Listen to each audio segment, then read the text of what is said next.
윤 대통령 탄핵안 가결을 이끈 건 응원봉으로 어둠을 밝힌 대규모 촛불 집회였습니다.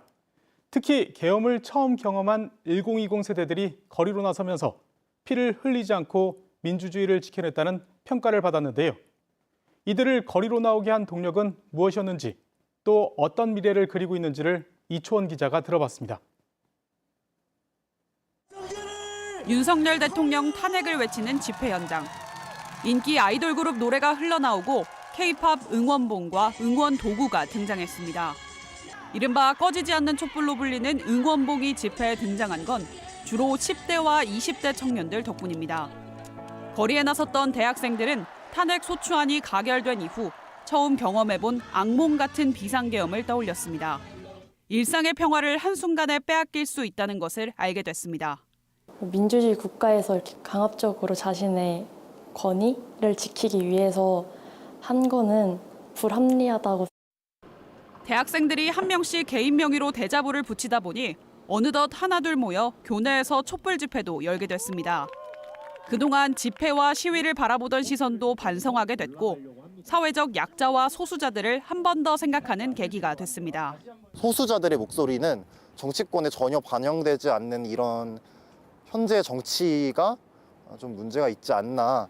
시민들이 스스로 정치의 주체로 나설 수 있어야 된다고. 초등학생 시절 세월호 참사, 고3이 됐을 땐 이태원 참사, 그리고 대학생이 돼서는 비상계엄 사태를 목격했습니다. 나라가 국민을 지켜주지 않기 때문에 스스로 지켜내야겠다고 다짐했습니다. 내가 이런 평온한 일상들을 살면서 이런 여가 생활을 누리다가 이런 사고를 또 제가 당했을 때 나는 이 나라 정부한테 좀 보호를 받을 수 있는 위치인가? 다시 국가 권력이 민주주의를 무너뜨린다면 또 거리로 나설 것을 다짐했습니다. 집회 시위가 단순한 약간 항의가 아니라 약간 대한민국의 약간 새 출발이 되는 그런 전환점을. 이들이 꿈꾸는 미래 대한민국은 의견이 다르다고 반대 세력으로 내몰지 않고 서로를 존중하는 세상입니다.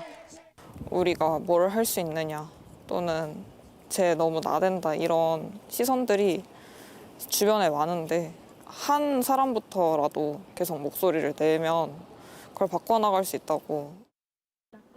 일상의 평온함은 당연하지 않고 스스로 나서지 않으면 지킬 수 없다는 것을 알게 된 이들이 차가운 거리로 나서면서 민주주의를 지켜낼 수 있었습니다.